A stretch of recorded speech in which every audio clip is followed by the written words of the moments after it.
Hello, I'm Archie Luxury, and today I'm comparing watches. And today the first pair we're comparing are chronographs. The Omega Speedmaster Man on the Moon. This is the famous moon watch, the Omega Speedmaster Professional Man on the Moon. And we're comparing this to the Breguet Type 20. This is the Ehrenvale, which is the no-date version.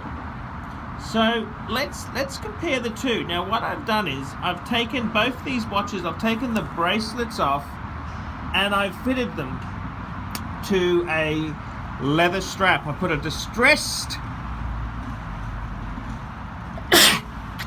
strap on the Breguet and a nice sexy black one on the Speedmaster. Now let's take a look firstly at the Speedmaster. This is the famous, the legendary, the incredible moon watch itself there. So these watches here, they came out in the 1950s and they were originally the Omega Speedmaster, not the Professional.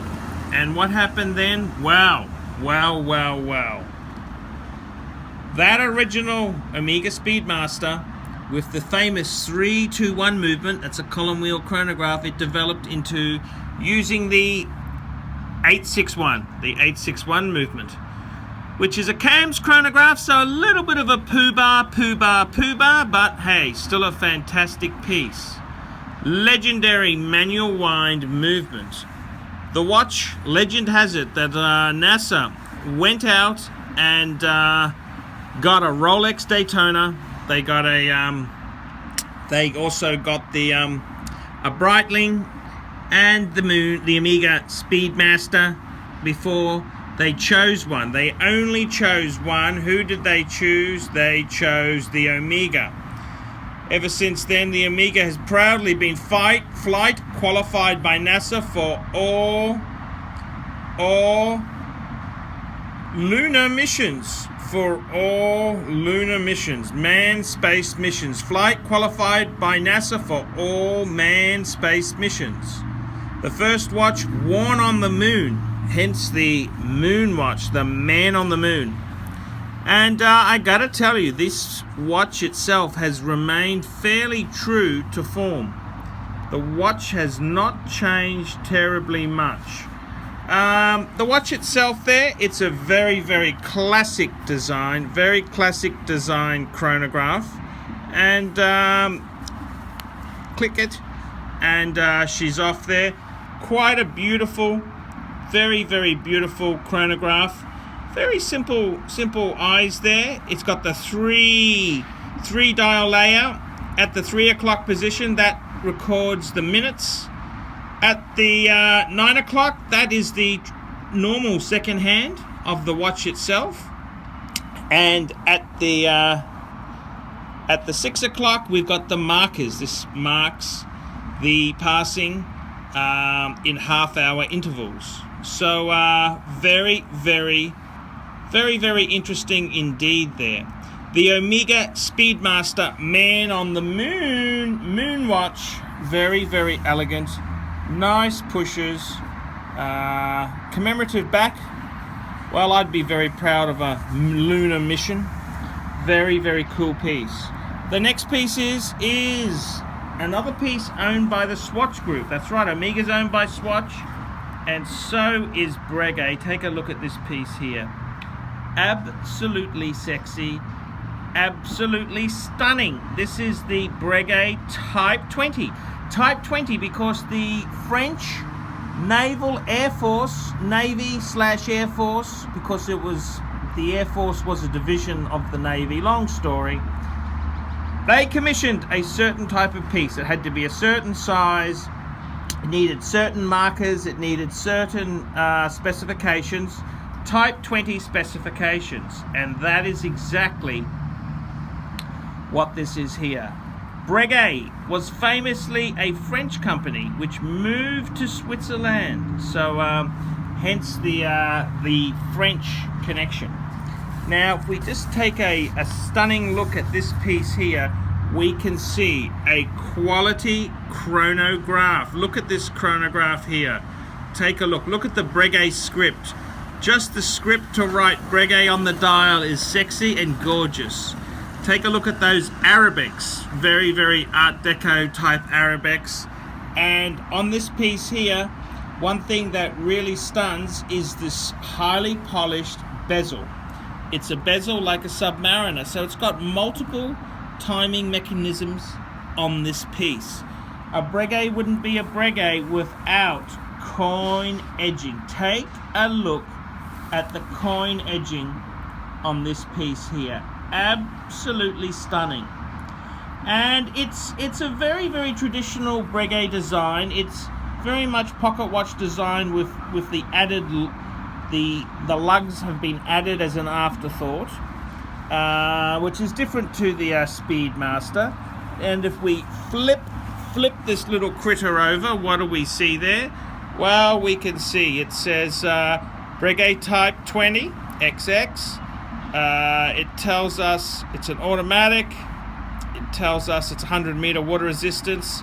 Reference 3800 Erin Vale. This is the Erin Vale, and what a nice back on this piece here.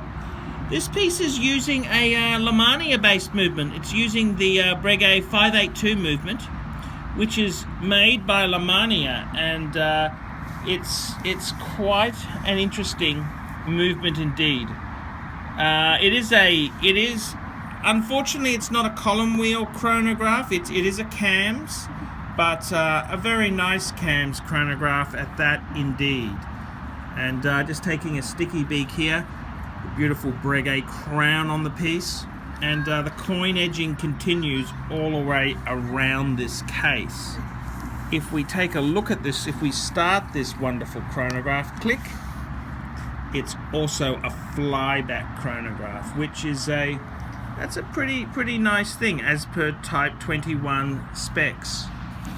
So let's take a look at the two watches together here, the Breguet and the Speedmaster. Which one do you like indeed? Which one would you go for? And I gotta tell you, one's an automatic chronograph, the other is a manual wind. Two very different chronographs. The Speedmaster 1950s roots, the Breguet's kind of, it's different to the original Type 20s that Breguet did release. It's got a lot of yesteryear charm on it. Breguet has when they did this piece, they when they reissued it, they made it like a traditional Breguet, coin edging, the lugs there, very beautiful, but a little bit different to the military issued Type 20s. But there we have it, the two chronographs themselves. Which one would you go for? That is the question. That's the one. We've got the chronograph running there now. It's actually a flyback, so we can actually reset that at any time. So we reset that whilst it's going, and off it goes again. So it's quite a novel type of chronograph, quite a lovely chronograph. It's a very, very beautiful piece. I don't think you could say these are ugly chronographs. They're both very, very, very attractive. They're both very, very nice pieces to have there. If you're a chronograph lover, my God, it'd be nice to have both of these, wouldn't it? The Breguet Type 20 and the Omega Speedmaster Man on the Moon. The Man on the Moon. So a little bit different there. One's flyback, the Breguet's flyback, whereas the Speedmaster's traditional chronograph. The Speedmaster's manual wind, whereas the Breguet is automatic. And very interesting interpretation. The Speedmaster is, of course, legendary, one of the most iconic sports watches of all time. Which, you know, that is a very cool piece to have. The Breguet is a fantastic brand. This is probably one of Breguet's more affordable pieces, which is Breguet's not a brand known for affordability. So very nice to see. So the two pieces, which one would you prefer? The battle of the chronographs.